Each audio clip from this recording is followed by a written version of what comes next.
Floor Master finds you.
Tonight.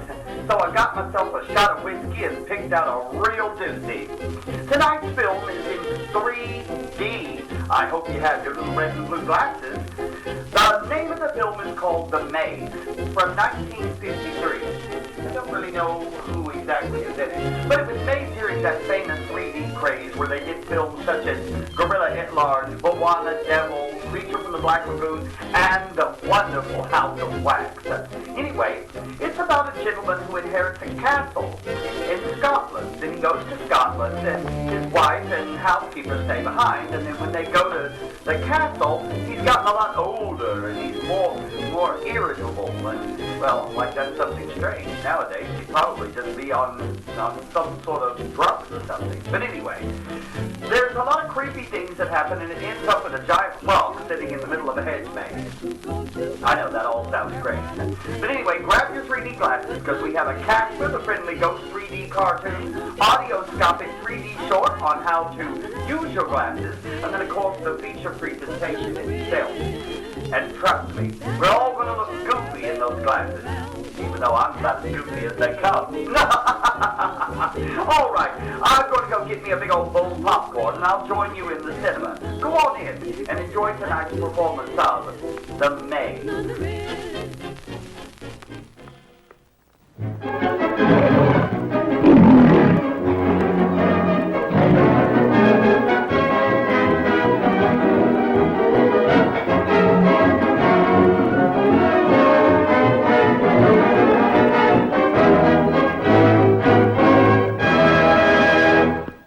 Ladies and gentlemen, you've received a pair of these spectacles. Now, don't look through them yet. Just keep them handy and I'll tell you when. You've heard talking pictures and you've seen pictures in color. Now, for the first time, we combine sound and color with third-dimensional pictures. But first, let me explain. Here's a nifty dame with a pair of flashy lamps. Pardon. This little lady is blessed with two eyes. Covering one eye, it becomes difficult to put a pencil through a ring, as here demonstrated by the little dame, lady. This proves that it takes two eyes to accurately judge distance, and we now see how easy it is to do this when using both optics. And very well done, Miss Umlauf. Thank you. Here's another interesting fact about vision. Each eye sees its own picture, and when you push one eye out of place like this, you see double. Like this. Of course, there are other causes that make you see double.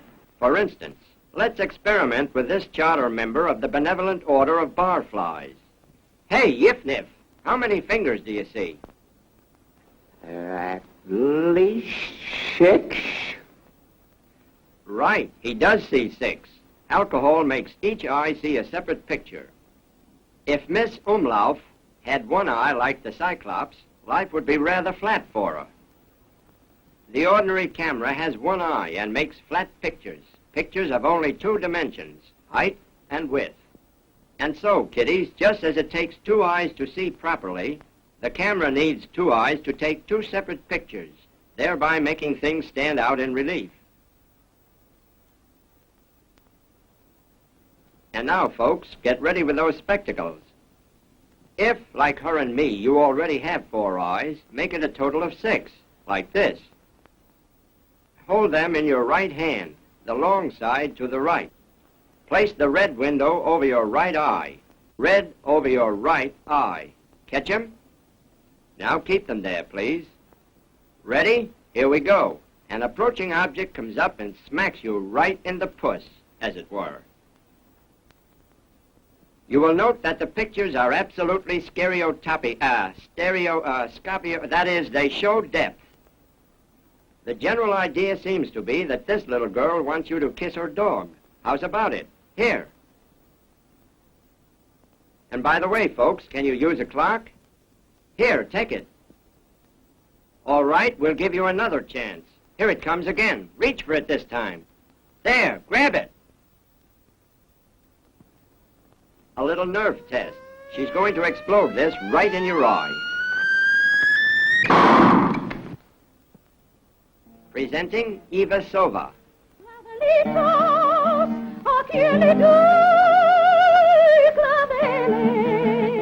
Realism in motion pictures is here enhanced for the first time through the combination of sound, color, and skip it.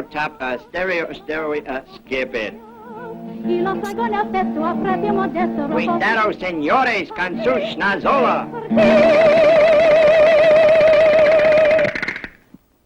And now 1 and 2, and that's right, push.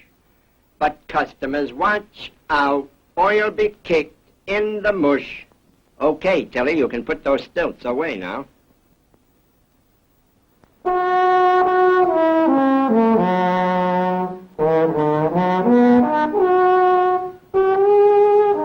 Here's another striking example of realism in scopiosteri. Ouch, there's that word again.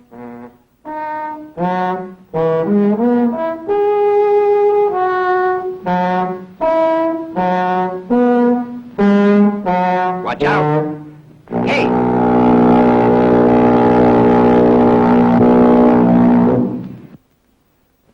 Uh-oh. Notice the soles of her cute little feet. Maybe she's advertising good earth.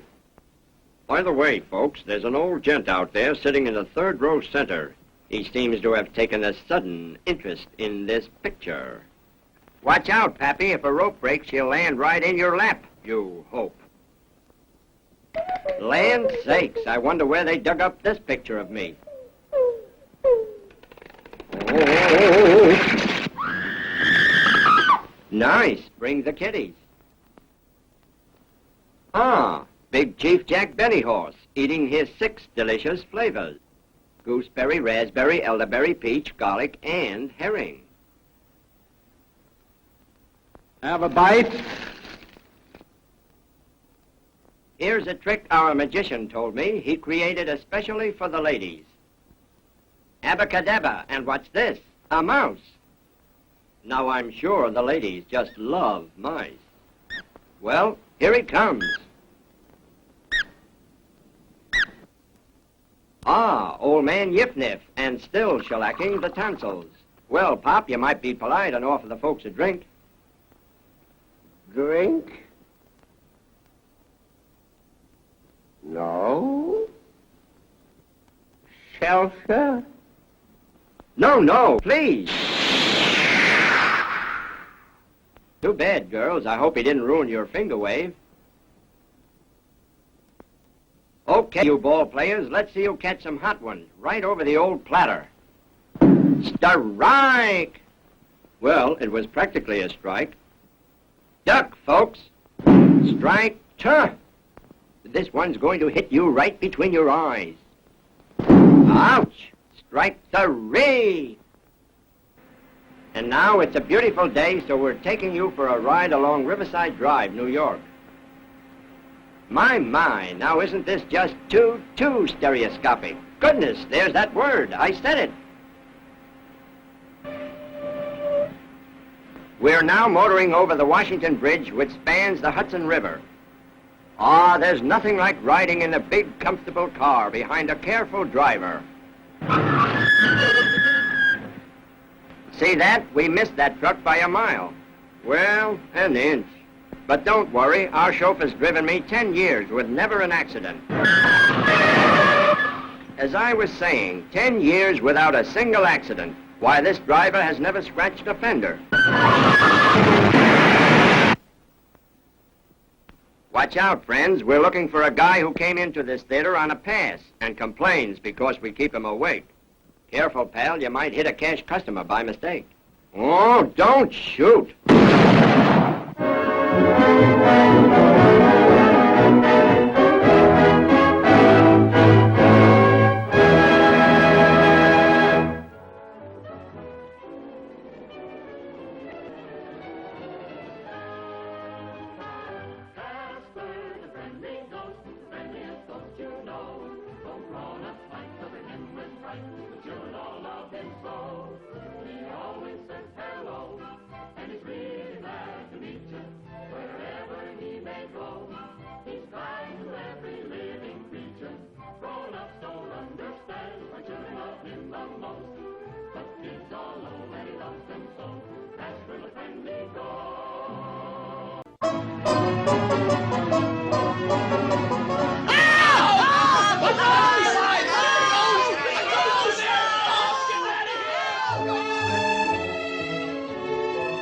Gosh, I wish people wouldn't be scared of me.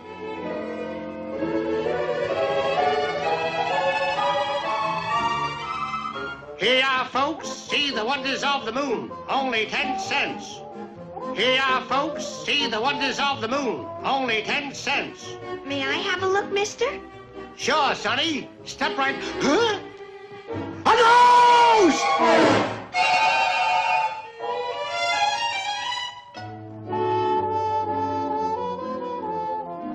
Gee, the man in the moon looks friendly. Golly, I'll go up and visit him.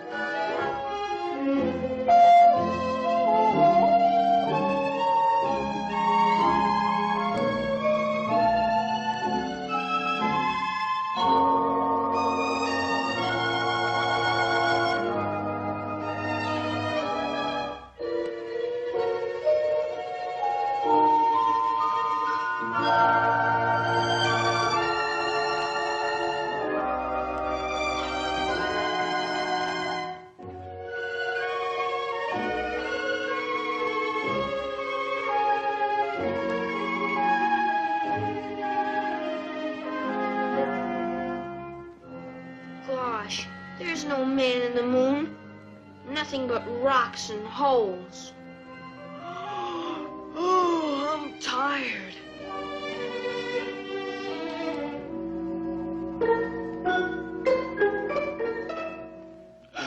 He's a giant. He's a monster. Let's capture him for the king.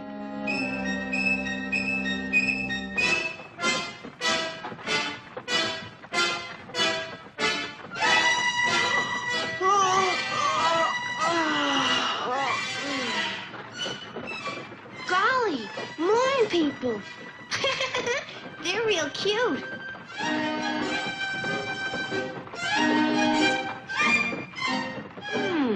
I wonder what they're gonna do with me.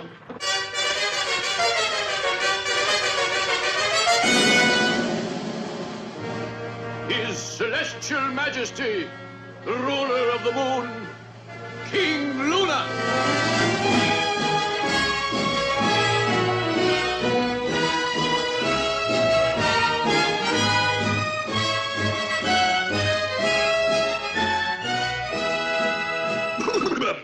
Who be you, monster, and from whence comest thou? Your Majesty, I'm Casper, the friendly ghost, and I come from the planet Earth. Bah! The planet Earth. A likely story if ever I heard one. But King Luna, I do want to be friendly. The monster's got me!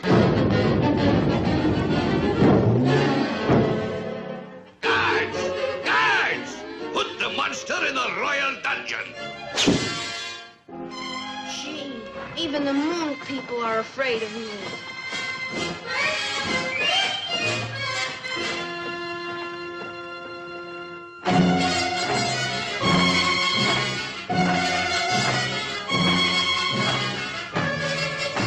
The tree men are attacking! The tree men are attacking!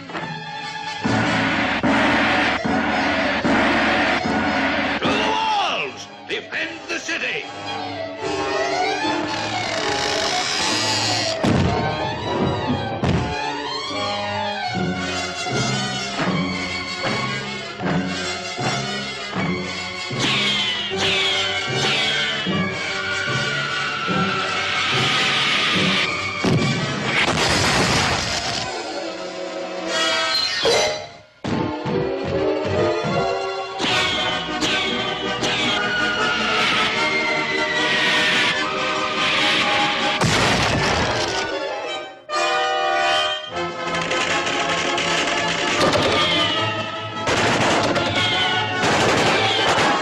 Hooray! You got him on the run!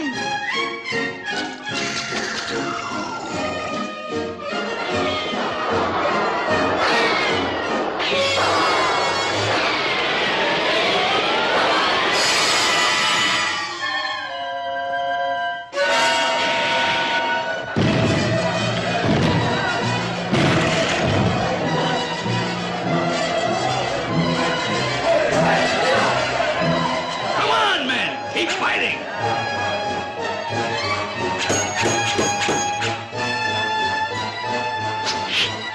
Let me down, you coward, and fight like a man! Gosh, they need help!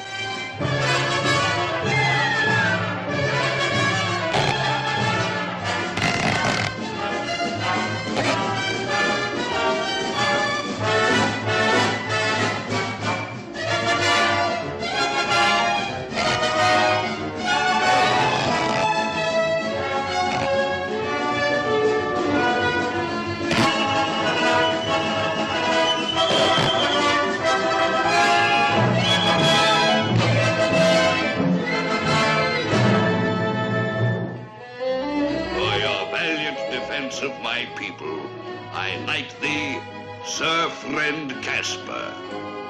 Casper, the friendly ghost, the friendliest ghost you know. So grown-ups might look at him with fright, the children all love him so. Casper, the friendly ghost, he couldn't be bad or mean.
Robert!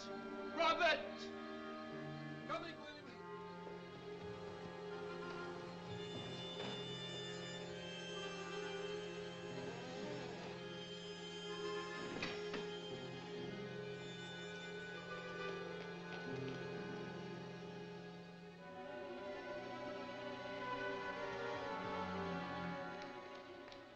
What's the matter, William? Is it? Aye, Robert. It's happened. Where is he now? In the tower room.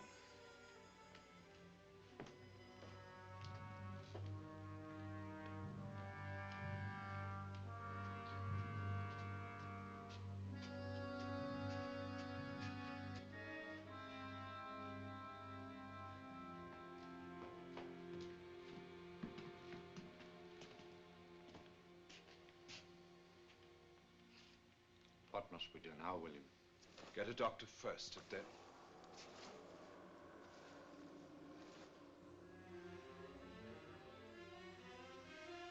We can't bring a doctor here. You know that. We'll have to chance it.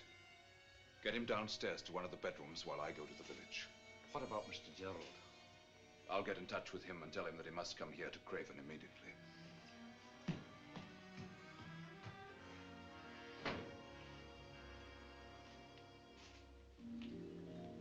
I suppose that was the beginning. It occurred in Scotland, in a remote and distant castle in the Highlands. And yet it started the fantastic chain of events which led to my experience in the maze. It was just a year ago. My niece Kitty and I were with a group of friends in a delightful little cafe in Cannes on the French Riviera. It was an engagement party.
Did you see the way that girl was making eyes at my fiancé?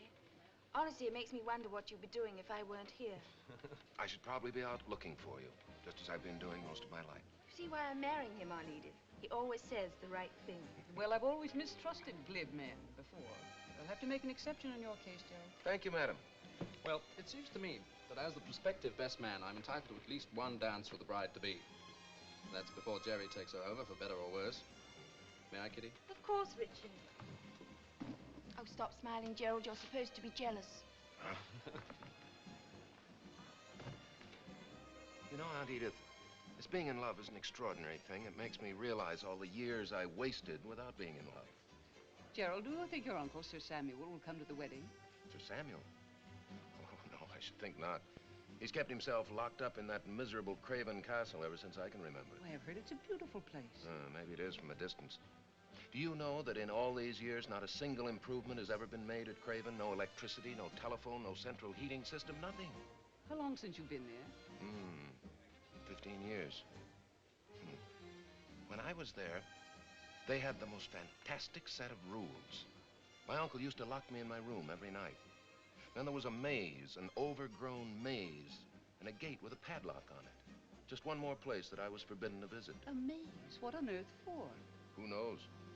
Every Scottish castle had a maze at one time or another. Most of them have been removed, but not the one at Craven. Ah, very handsome couple. Thank you, Kitty. Well, fare thee well, sweet people. I am going to the bar, where I shall drown myself in a sea of champagne. Life for me is finished. Well, for me, I still have 2 weeks as a bachelor, and I'd like to enjoy them. How about dancing? Not telling what that might lead to. Well, suppose we find out. Excuse us, Aunt Edith. I'll consider it.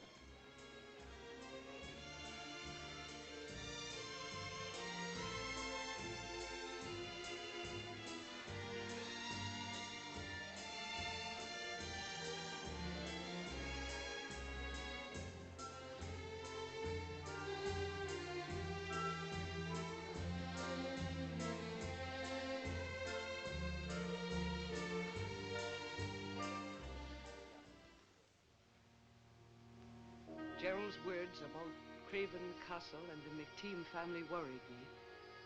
Not only what he said, but something he neglected to say. That none of the baronets lived more than a few years after inheriting the title. And Gerald was the next in line. The next day, which was bright with summer sunshine, did much to dispel my worries of the night before.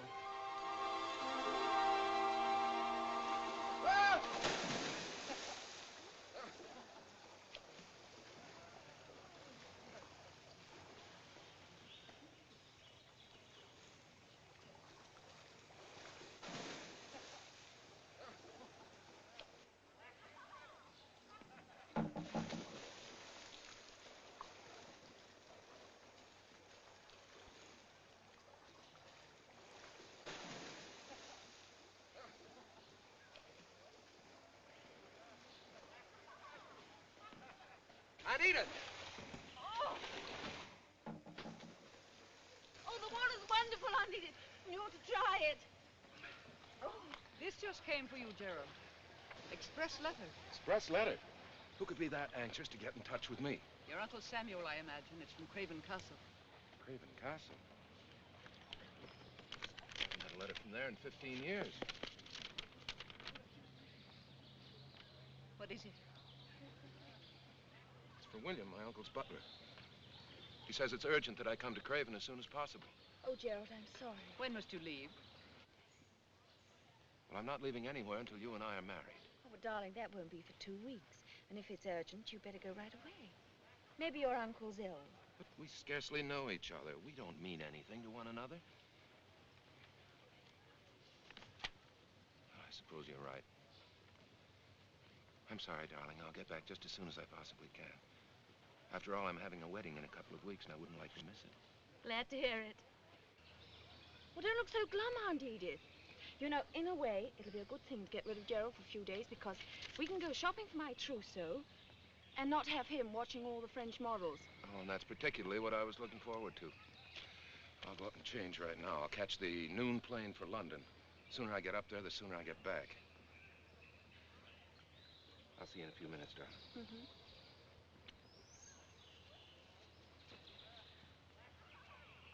Do you know, I'd forgotten that one day I'd be a baronet's wife. Lady Gerald McTeam. Sounds impressive, doesn't it? Yes, Kitty. It sounds very nice.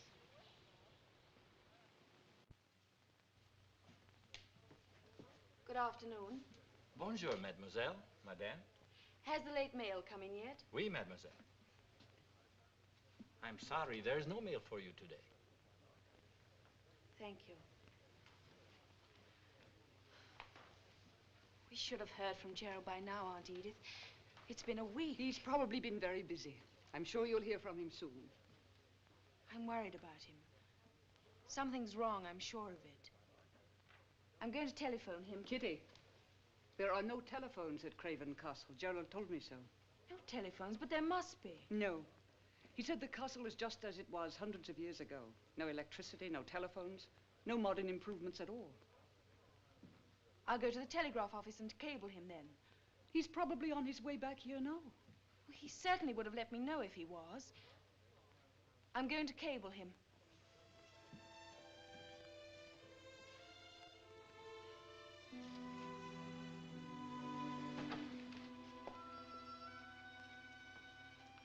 Aunt Edith, look at this. Scottish baronet passes.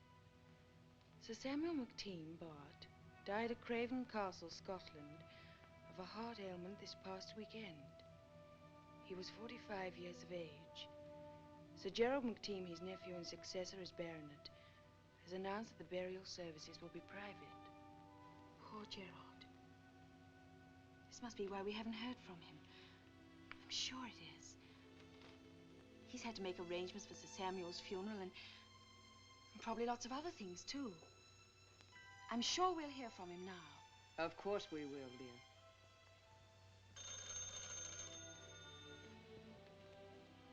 Hello?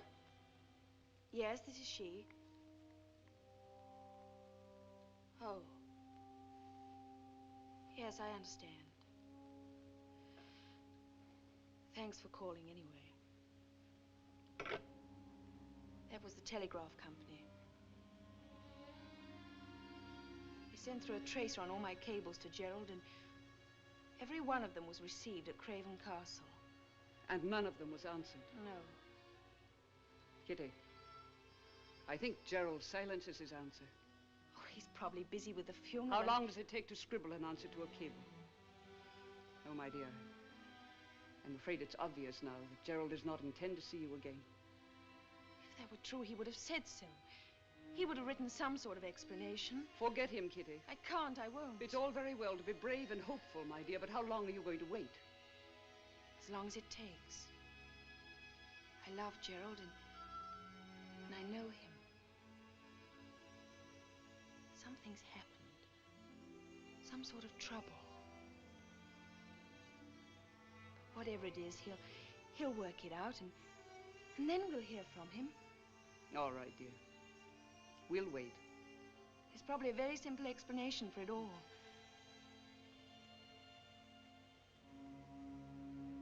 I tried to agree with her, but I wasn't sincere about it.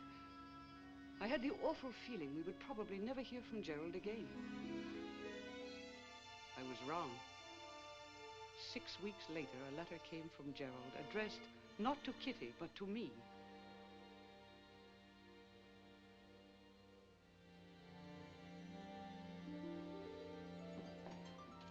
From Gerald? I think so. It's from Craven Castle.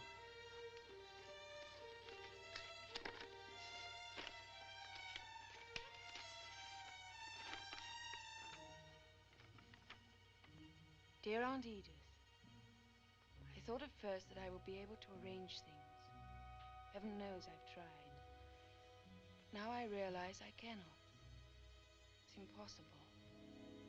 Please tell Kitty I release her from the engagement, but that I will always be faithful to her. Tell her that I can never marry her unless something happens that I haven't even the right to hope for. Something's been crossed out in pencil.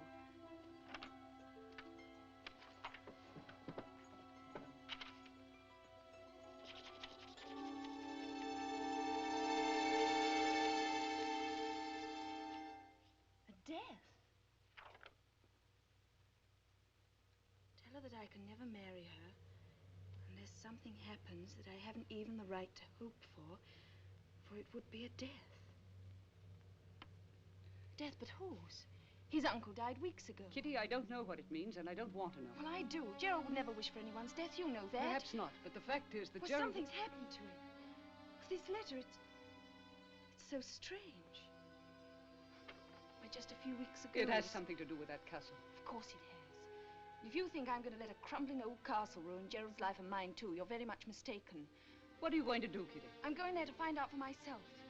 I don't care if it's full of skeletons and ghosts. No. Yes, I am. I'd like you to come, too, Aunt Edith. Whether you do or not, I'm going to pack right now.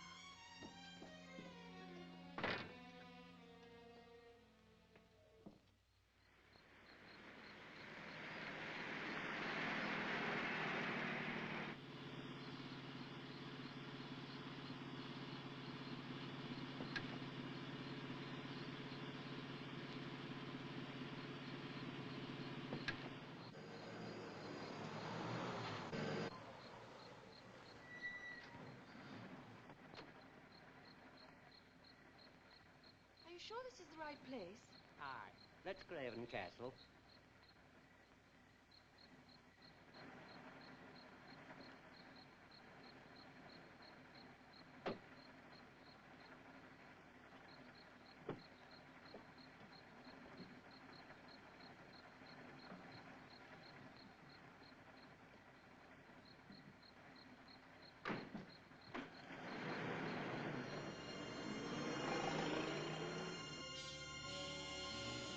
Well, I like that. At least he could have helped us with our bags. He seemed almost frightened of something. Well, what's there to be frightened of? I can think of several things right now. Oh, don't be silly, Aunt Edith. Come on.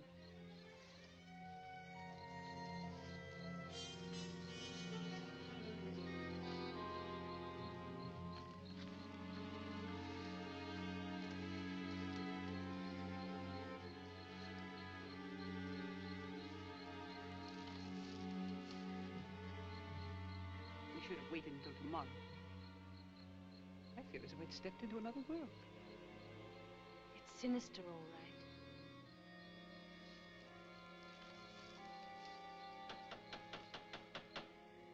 Perhaps there's no one here. At least there ought to be a few ghosts.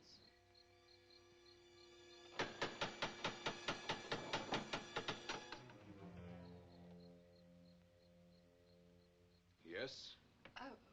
Oh, we're friends of Sir Gerald McTeam. Sir Gerald is indisposed. And so are we. We're indisposed to standing in this miserable fog. Come on, Aunt Edith.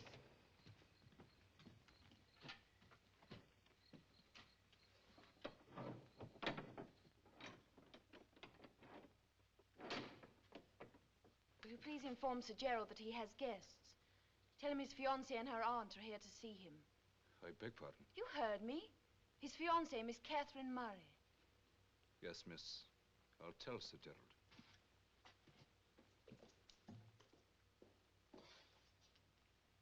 Kitty, we should never have come here. And the sooner we leave, the better. Oh, poor Aunt Edith. You must be chilled to the bone. If Gerald doesn't come soon and take us to our rooms to get warmer...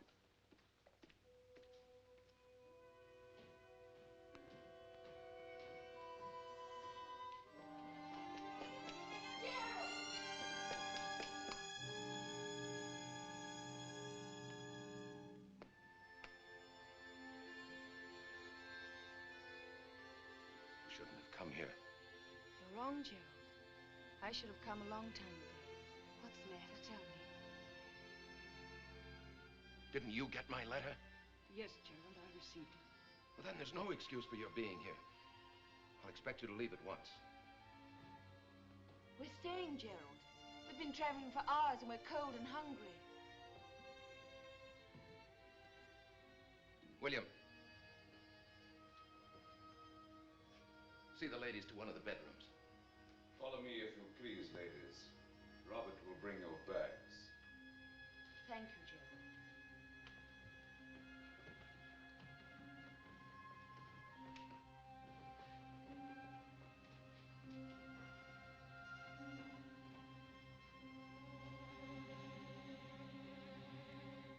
I'll expect you to leave in the morning.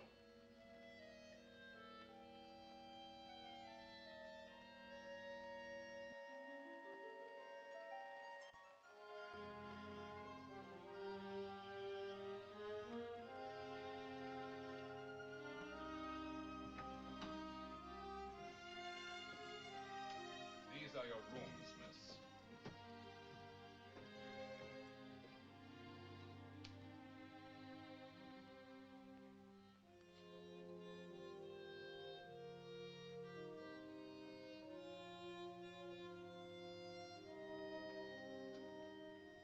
There is another bedroom through that connecting door.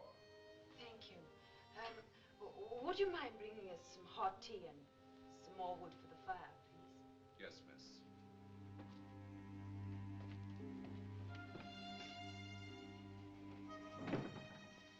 Did you ever see such a change in a person, Aunt Edith? Gerald looks 20 years older. And he tried to send us away. I can't understand it. Something terrible must have happened to him. His eyes. He looked at me as if he almost hated me.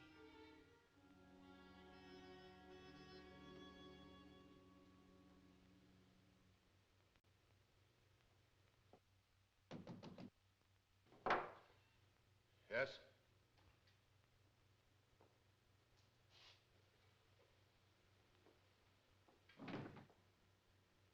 Well, William, what is it? The young lady, sir, Miss Murray. I believe she said she was your fiancée. She was. I broke the engagement. Then why has she come here? I don't know. They'll be gone in the morning. Yes, sir. 10:30 already. Yes, sir. In which room did you put the ladies? They are in the suite with a connecting door in the middle of the corridor. And I took the precaution of ordering Robert to lock both their doors, sir. Yes, William. Thank you. Yes, sir.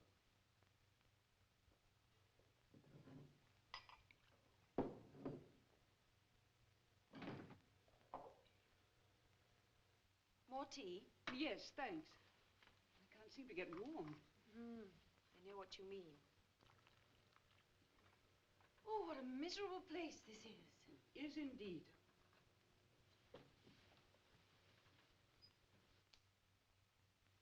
Now, why do you suppose anybody would want to seal up windows? I haven't the faintest idea. And did you notice the rubber coverings on all the hallways? And those stairs?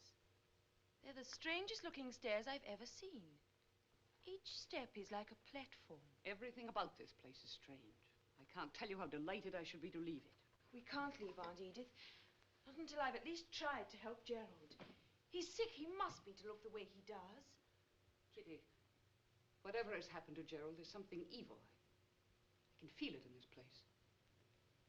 And we have to get out of here before it happens to us. I'm as frightened of this place as you are, Aunt Edith, but I have to try. I don't know whether Gerald's illness is mental or physical, but I want to find out. I have to find out. Well, I don't know how much help I can be.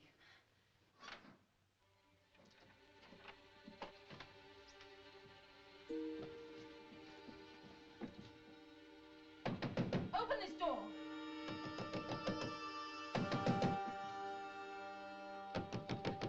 Open this door at once. Don't, Kitty. That's one of the castle rules. Rules? What are you talking about? Well, I haven't told you before, but Gerald mentioned these rules to me. His uncle used to lock the doors every night. There's a maze outside that's padlocked. And the tower stairs, the ones at the end of the hall, are forbidden too. Oh, it all sounds ridiculous to me. It did to Gerald too, once. And now he's doing exactly the same things his uncle did.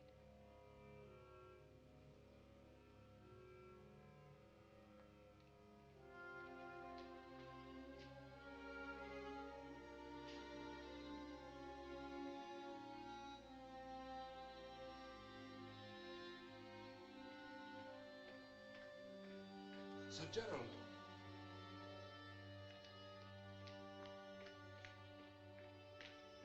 Sir Gerald, Mrs. Cameron, the cleaning woman who had the attack last week. Yes, what about it? She passed away. I just heard from the village. Make all the arrangements for her burial. Yes, sir. What was the official cause of death? The certificate will say heart failure, sir. Hereafter, you and Robert will have to handle the cleaning yourselves. Sir Gerald, this was not our fault.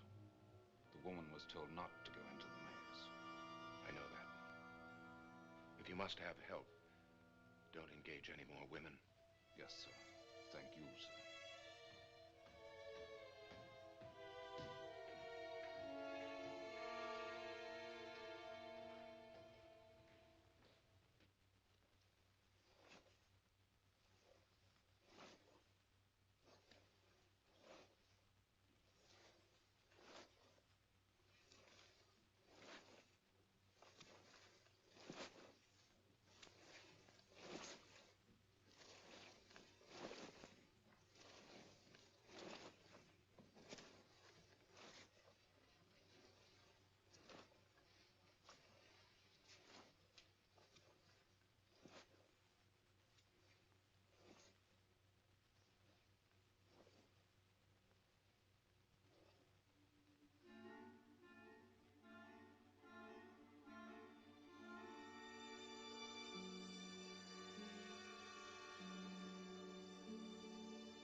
Aunt Edith. Kitty, what's the matter? There's something going on in the maze. I saw it. In the maze? What are you talking about? Well, there's a hidden passage leading from my room to some sort of a lookout tower.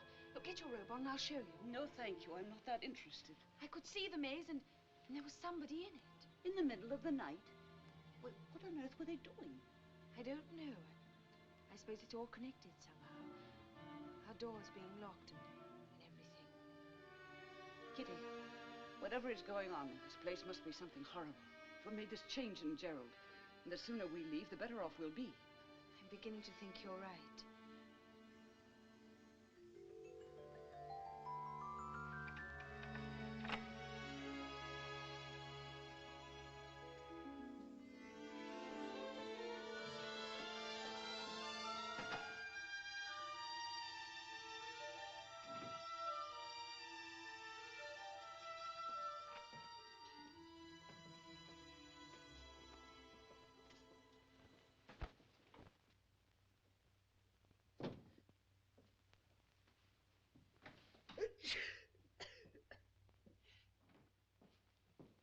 Oh, you're dressed already.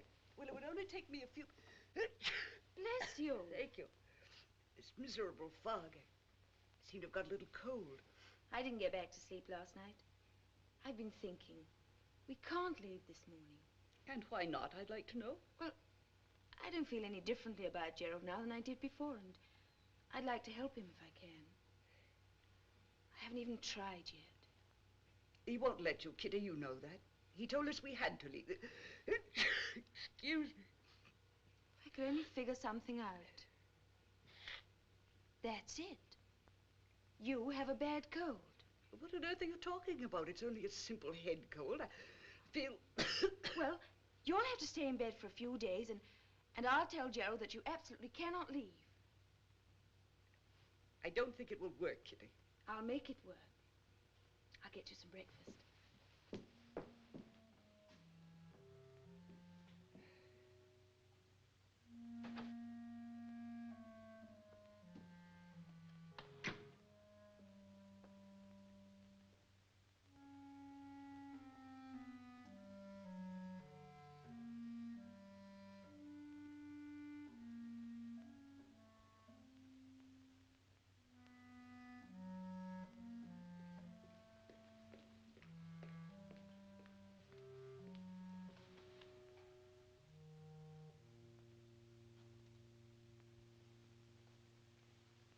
The dining room is this way, miss. Oh, very well.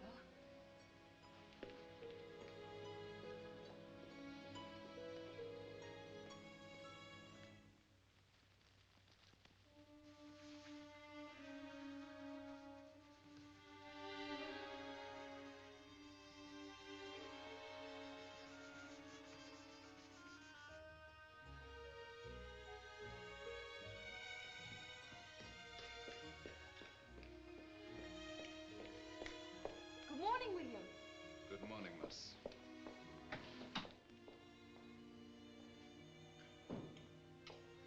Good morning, Gerald. It's a wonderful day, isn't it? Especially after that fog last night. Where's Mrs. Murray? She has a bad cold. I made her stay in bed.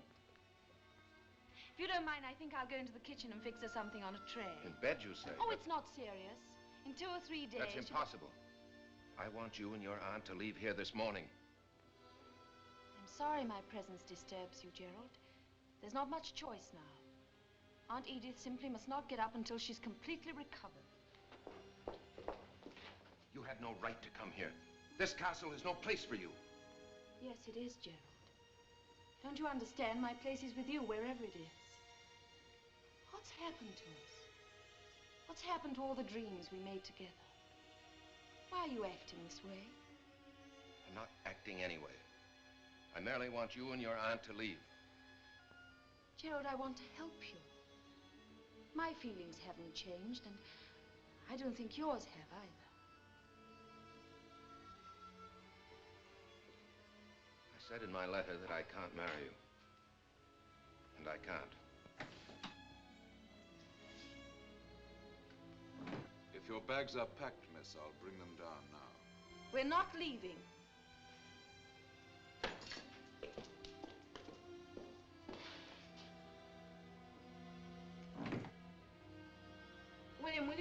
tray for my aunt. I'll take it up to her room. Very well, miss. Oh, William.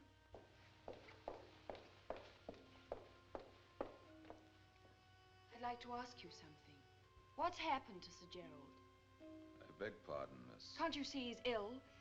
If you have any loyalty at all, you'd get a doctor. There is no necessity for a doctor, miss. We're all perfectly capable of taking care of Sir Gerald. You mean you won't send for a doctor? Is that it? I'll prepare the tray, miss.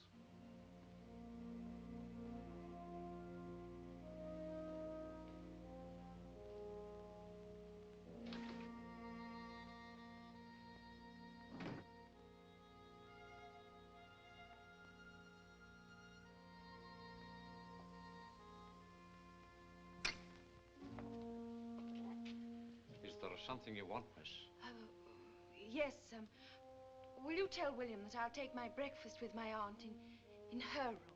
Yes, miss. Thank you. And when I told him to get a doctor, he changed the subject quickly. Aunt Edith, I must do something. But what can you do, Kitty?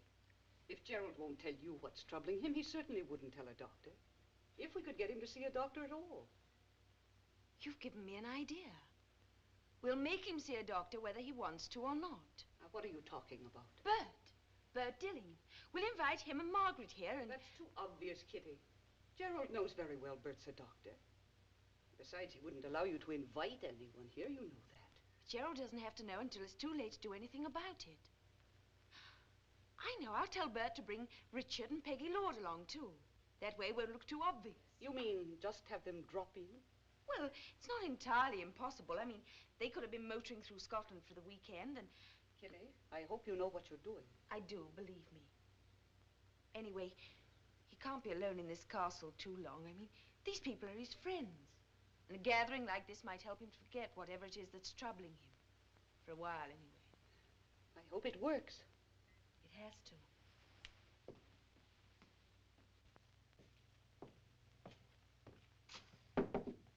Yes, who is it? I've come for the breakfast tray, madam. Very well, come in.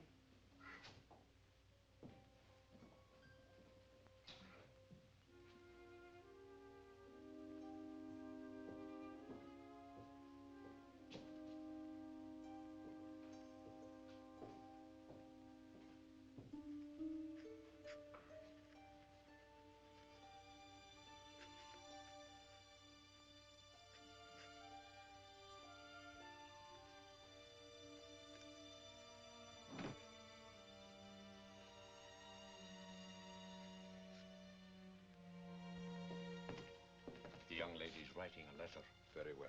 But I'll take care of it, Robert.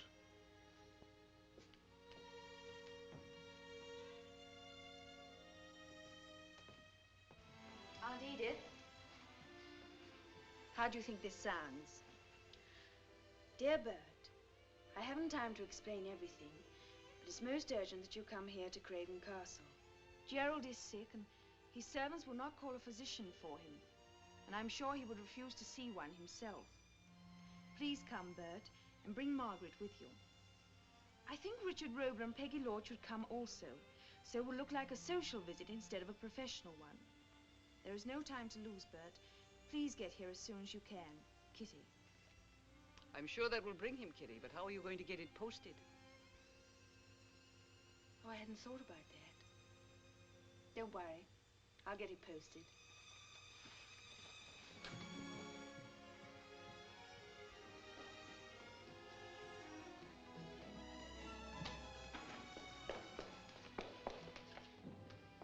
Good afternoon, miss. Oh, good afternoon, William.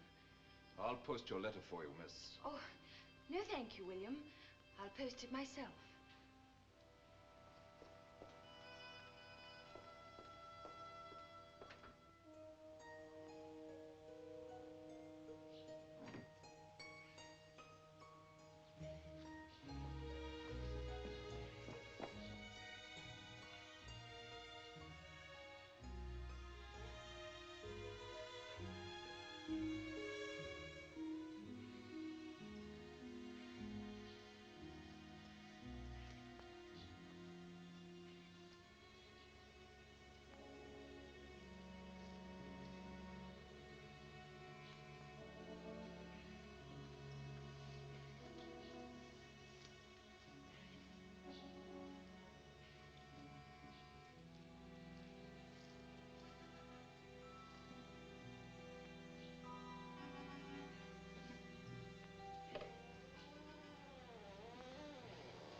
me go there.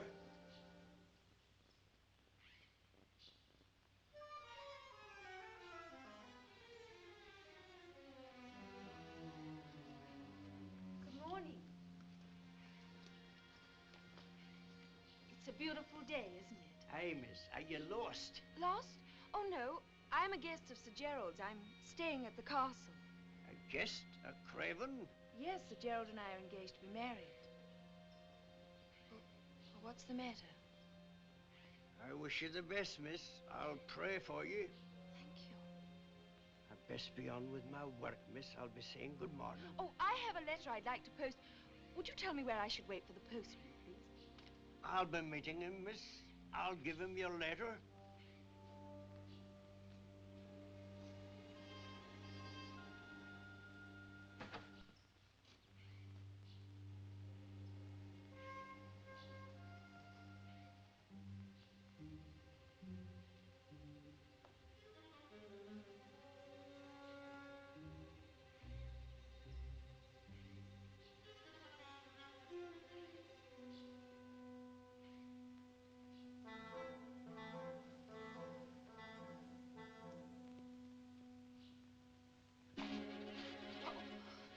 Oh, Gerald! Oh, Gerald, you're hurting my arms.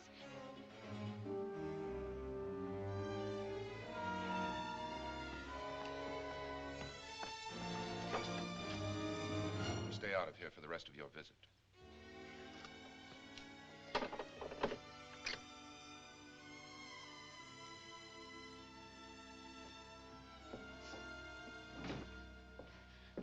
Kitty, what's the matter? It's Gerald. I started to go into the maze, and he was just awful to me. Here. Thanks. All right? Now, what happened? Well, he told me to get out of the maze and stay out, and he was absolutely furious. He gripped my arm so tightly that it hurt. It's time I had a talk with Gerald. No, Aunt Edith, please don't. It wouldn't do any good. If he thinks he can treat you No, like... Aunt Edith. Gerald's sick. He's not responsible for his actions. I'm sure he feels worse about this now than I do. He's going to feel a great deal worse after I get through with him.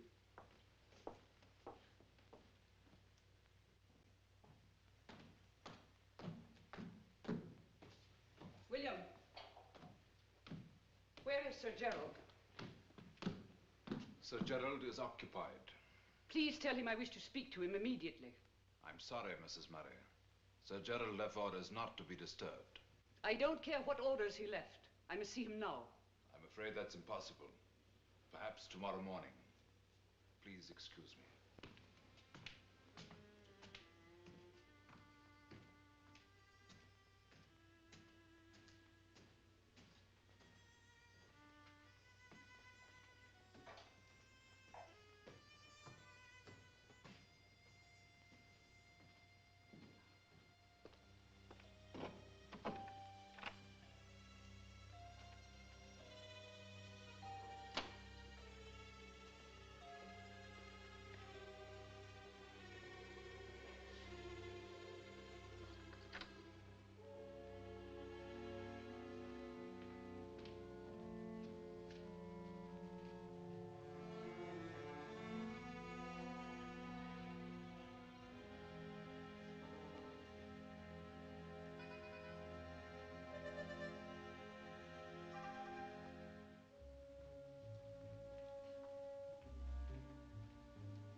you all right, Aunt Edith?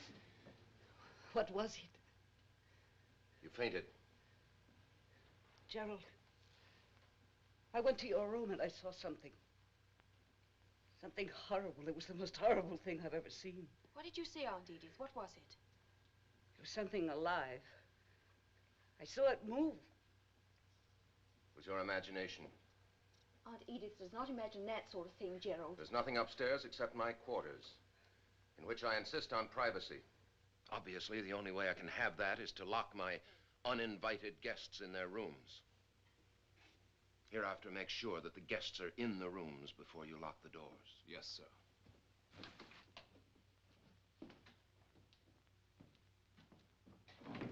Kitty, I did see something. I know I did. Do you feel better now? Of course. Well, go to sleep. You're tired and overwrought. You don't believe me? Yes, I do, but we'll talk about it tomorrow. Good night.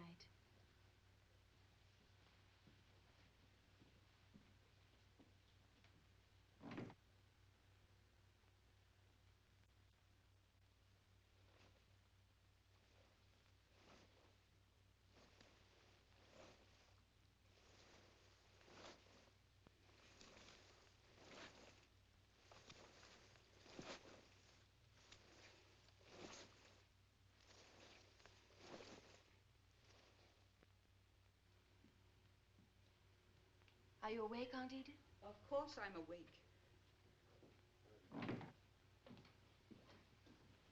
How are you feeling? Exhausted. But at least my cold is better. It must have been frightened out of me. Kitty, there's no longer any excuse for our staying. Now that my cold is practically gone. Shh. There's someone outside. Who is it? Gerald. Good morning, Gerald. Good morning. Is your cold better? As a matter of fact, it... Well, it isn't, actually. Poor Aunt Edith didn't sleep a wink last night. Isn't that so? Certainly it's so, but... Kitty, I think we'd better stop this pretext. I really want you to leave. Very well, Gerald. We'll leave tomorrow.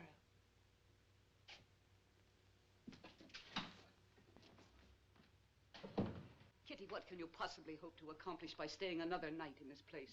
I must get Bert Dilling here to see Gerald. Well, after what happened last night, I can't stay any longer. The thing you saw, or thought you saw, can you describe it? No. It was... I don't know what it was. It was so dark I didn't really get a good look at it. Could it have been a man? Well, I don't know. I suppose it could have been a man. Oh, that's what it must have been, I'm sure. And what with the room being so dark and you not expecting to be surprised like that, well, you were frightened and you fainted. Perhaps you're right. I'm sure I am. I'll get you some breakfast. Kitty, that letter, the one you gave to the gardener, do you suppose he posted it? If he did, Bert and the others should be here today. But if he didn't, we'll have to leave tomorrow.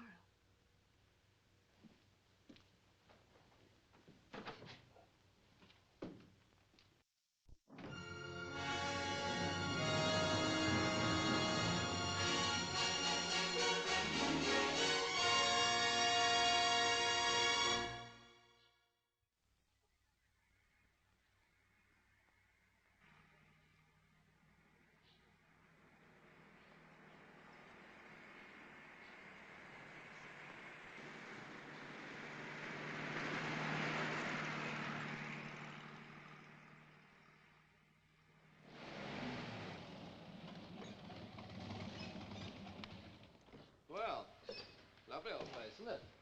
Looks like it's going to get ready to fall apart any minute. Don't be silly, Richard. That's what's known as old world charm. Very old. Yeah, it looks as if it hasn't been touched for centuries. You sure this is the right place? Well, there's only one way to find out.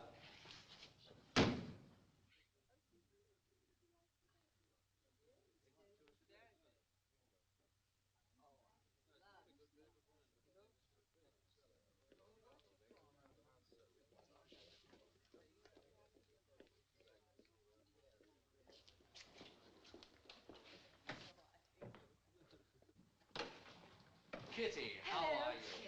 Oh, I'm so glad you all could come. Oh, Bert. Bert, I'm so happy to see you. Hello, my dear. Now, what's all this all about? Well, as I started to tell you in my letter, Gerald's ill.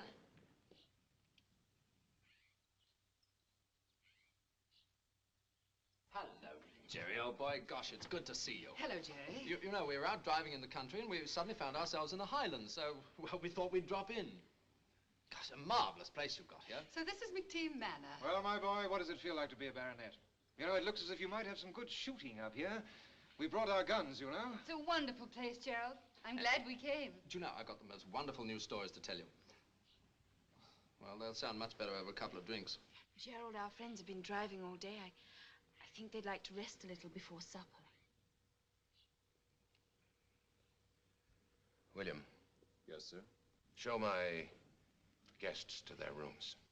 Yes, sir. Follow me, please.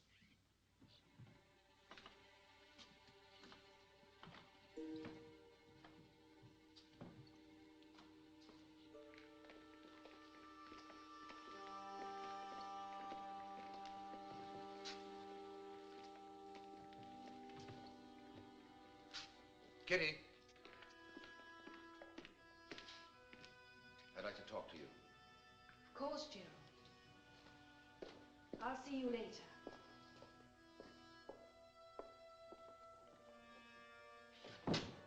You think I'm a complete fool? You expect me to believe that those people arrived here just by accident? Gerald, please. I know you sent for them. Why? By what right? Gerald, please listen to me for just a moment. You won't tell me what's troubling you, but whatever it is, it can't be so terrible that you must shut yourself off from the world entirely. These people are your friends. They like you and they'll be good for you. Gerald, I came here because I love you. I want to help you. Please let me. The only way you can help me is by leaving here. Your illness can be helped. I'm sure it can. I'm not ill, Kitty. I only wish it was something that simple.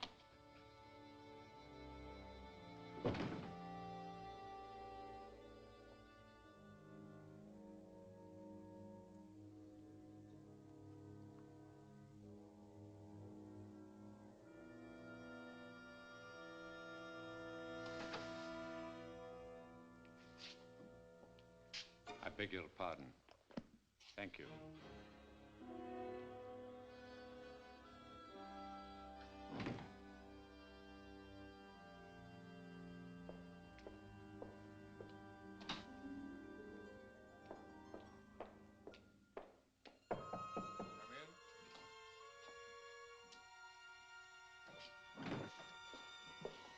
What do you think, Bert?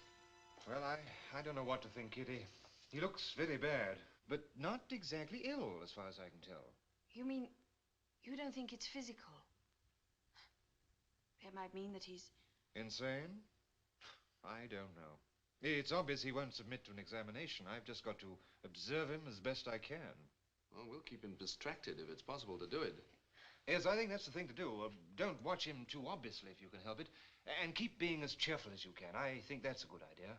I know it's awful for you, Kitty, but Bert will do everything he can. Well, of course I will. We all will. You're good friends. Thank you.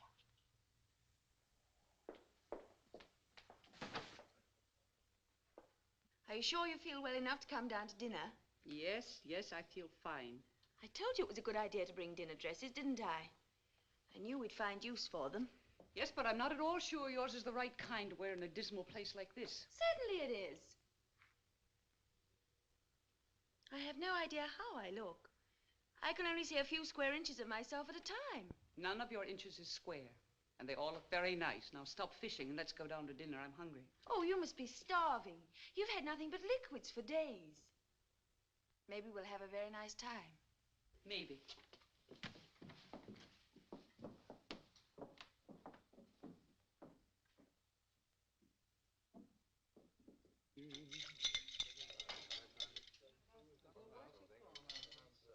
Here we are, my love. Where have you been, dear boy? Aha, you missed me, eh? Of course. Those martinis look a little pale. You look a little pale, dear, if you were only 90 proof. No good, eh? I'll do better next time. Kitty? Oh, no, thank you, Richard. No. No? No. You'd like these, Dr. Burt. I mixed them to your prescription. 27 to 1. Oh, no. Well, you don't have to drink it, my dear. Perhaps we can find you a glass of port. You'll do nothing of the kind. Come on, Richard, fill it up. Might as well be good and sick, as the way I am. Well, I've never heard of doctors' wives being sick. Oh, Kitty, never heard of them being anything else. Richard, why don't you tell that musician story to Gerald? It might cheer him up. Good idea. I heard a new one of those musician stories, Jerry. Well, it seems the chap was playing the piano very loudly and very late at night. Well, the manager of the flat comes and bangs on the door and says, "Hey, do you know there's an old lady sick upstairs?" So the musician says, "No, but if you hum the first 4 bars, I'll try and follow you." Oh, Gerald, that's much better. Isn't it nice to see all our friends again? Talking of musicians, I remember the time about 6 months ago when I was going to... Where's he going, Kitty? I don't know. Well, it might help if we found out. Something's upset him, and the sooner we can find out what it is, the better. Well, the door's locked. Bert, are you sure? Well, that settles it as far as I'm concerned. I'm going to have to do something about this, and soon. Well, what can you do? Let me have your car keys, Richard, will you? Certainly, boy. But why? Well, as soon as possible, I'm driving down to the village. I'll make out the necessary papers and have Gerald taken into custody. But Gerald isn't insane. I'm not taking any chances, Kitty. From what I've seen of him so far, he may be dangerous. Very much so. And the sooner I get him under observation, the sooner he can be helped. If at all. Bert, it can't be as bad as all that. Oh, of course not. Kitty, you asked me to come here and take a look at Gerald. Well, I've looked. And I'm afraid it might be even more serious than you made it out to be. Don't cross him, any of you. Do you understand? Really think it's that serious? Yes, I do. Don't do or say anything to upset him. He might I suppose I told you the story about the flame dancers in Singapore, didn't I? Never. I'd love to hear it. Dinner is served. Well, at least we'll see how Baronet eats. I hope Baroness don't say a stop, as I have to watch my figure. Aunt Edith, I want you to steal the key out of the big door for me. What on earth for? Well, I think all the locks are the same, and I want to get out of my room tonight.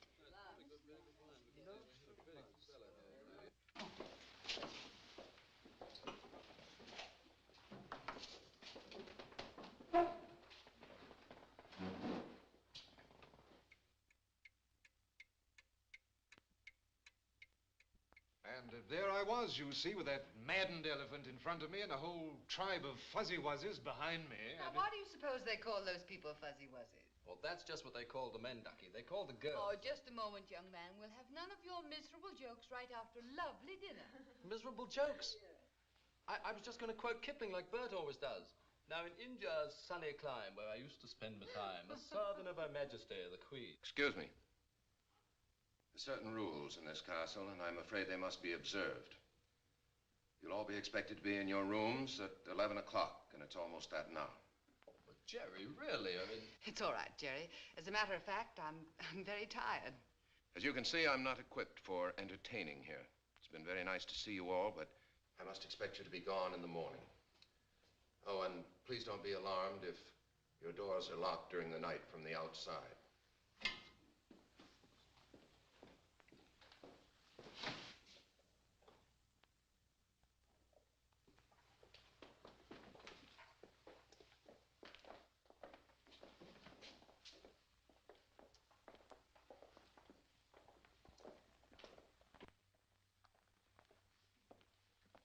What are you going to do, Bert? Wait till tomorrow. There's nothing else I can do.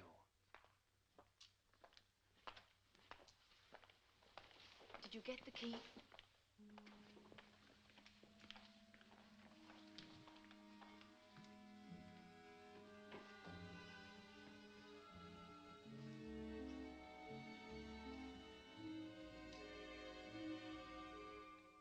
Bert, why don't you stop prowling about and come to bed? Yes, in a moment, darling.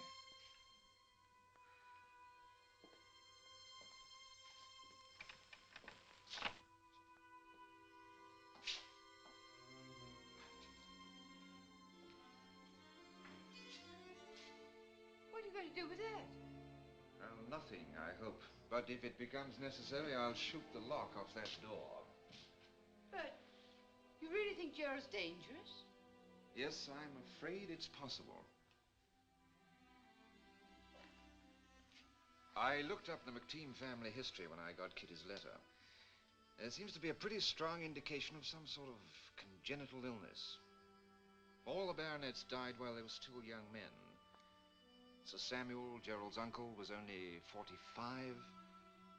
His uncle died before he was 30. It's been the same for generations. You saw how Gerald looked tonight. Oh, he's aged terribly. I found out something else, too. The last woman to marry a McTeam baronet died a few days after she moved here under very strange and mysterious circumstances. The records listed her death, but not the cause. And there hasn't been a wife at Craven since. Well, how long ago was that? 200 years. Almost exactly.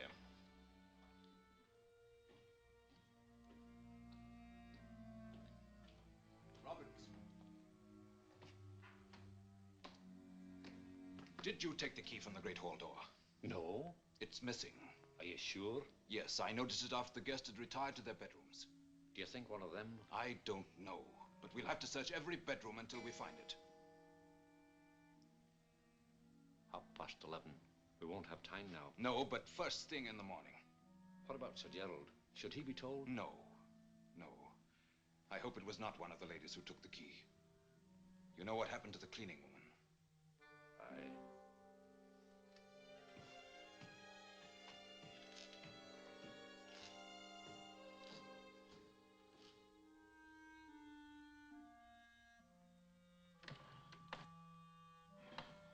Kitty, I wish you wouldn't go through with this. I'm sure there's something in that tower room. I must, Aunt Edith. Now more than ever. Bert thinks Gerald's insane. I don't. And this is the first chance I've had to try and find out what's been troubling him.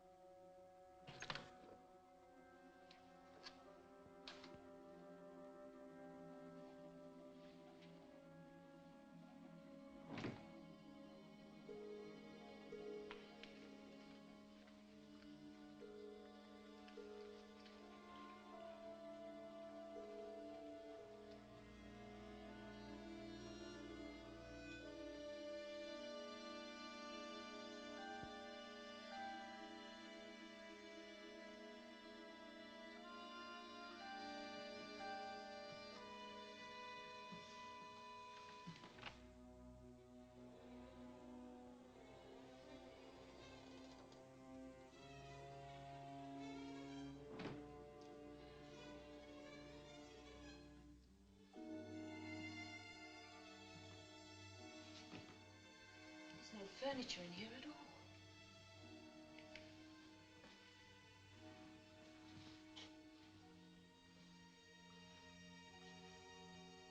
And the window's not blocked off as ours are.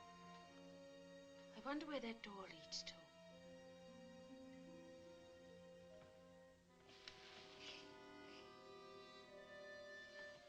It's a piece of seaweed. I'm sure of it. Yes. And a bowl of tomatoes. Gerald had this book downstairs today.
Yes, sir, they're all locked.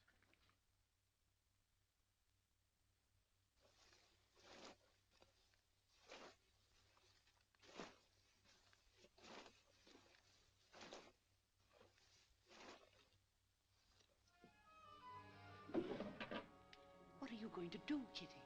Follow them.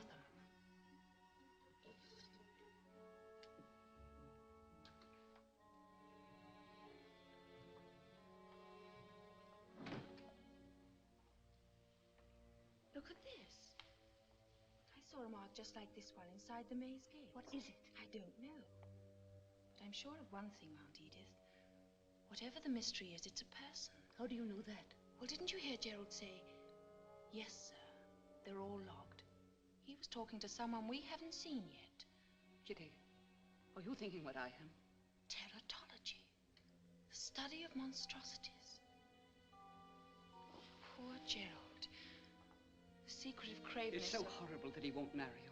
Kitty, you can't. Surely he knows me better than that. I must see him now, so I can show him it doesn't matter.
Wrong turn.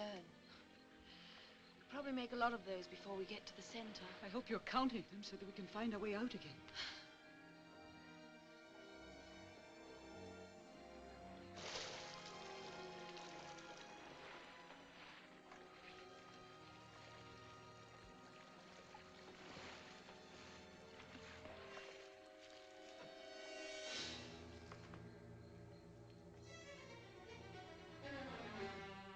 Kitty! Oh. Where are you? Can you see the light? Just a little. Stay where you are and keep whispering. I'll come to you. This way. This way. This way. Kitty! Aunt Edith! The light's gone out. Can you hear me? You sound farther away. Kitty! Aunt Edith! Aunt Edith! This way. This way. Kitty! Kitty!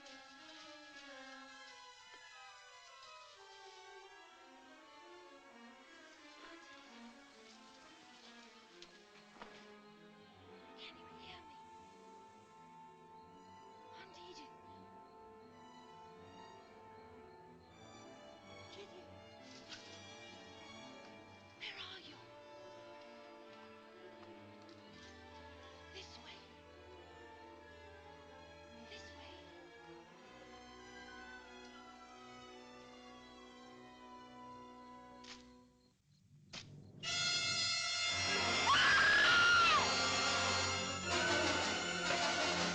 Aunt Edith!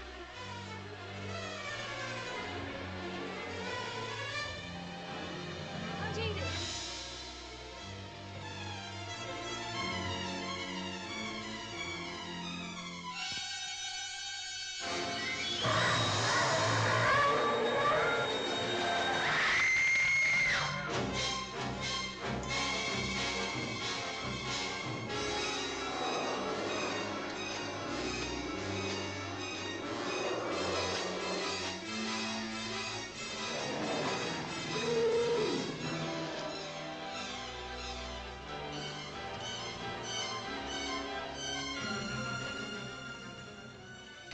You go after him. I'll take care of Mrs. Murray. Aunt Edith!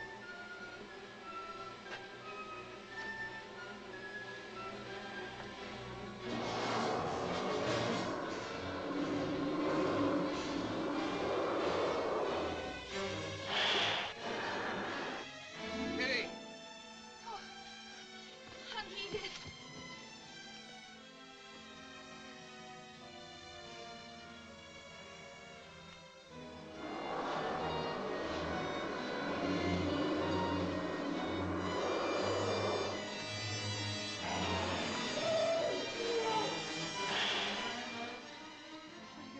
I don't know, but that was screaming if ever I've heard it. I'm going to find out about it. Be careful.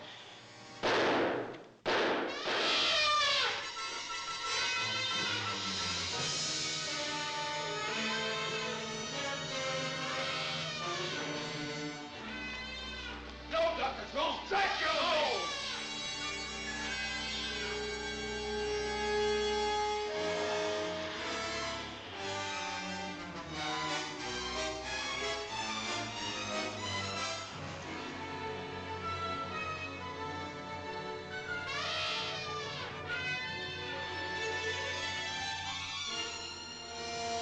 Gerald, wait!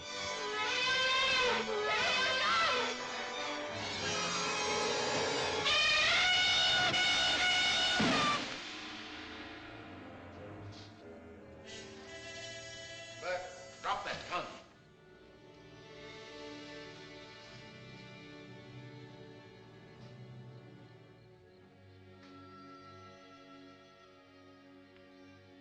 He was frightened.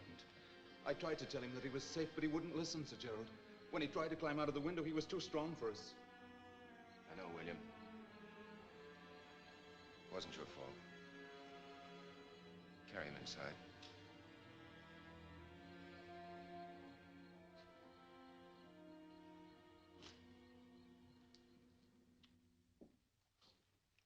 All right, Kitty.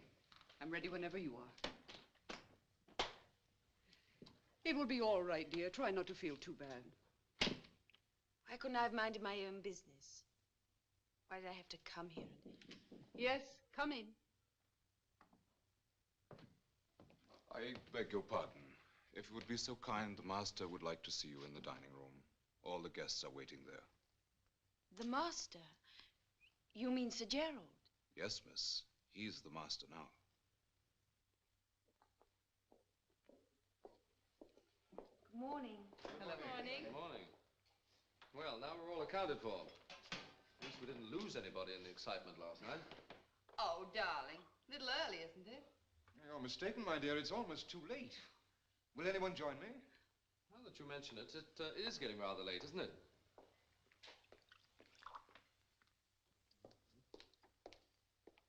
Good morning, my friends. Morning, Gerald. Kitty, I have so much to explain to you. Yes, Gerald? Forgive me, I know I owe all of you an explanation. Yes, I think you do, Gerald. And you shall have it. I know that you all think that I and my predecessors for the past 200 years have been the real lords of Craven. That's not true. The last baronet of Craven, Sir Roger Philip McTeam, was born on the 5th of April in the year 1750. And he died on the 10th of May, 1953. Yesterday? Last night. We buried him before dawn in a corner of the grounds in accordance with his wishes. Gerald, a man doesn't live 200 years. No, Kitty, a man doesn't. But certain types of amphibians do. I'll try to explain it as best I can. All I know is that the human embryo goes through all the stages of evolution, from the invertebrate to the mammal. At one point, the embryo is an amphibian.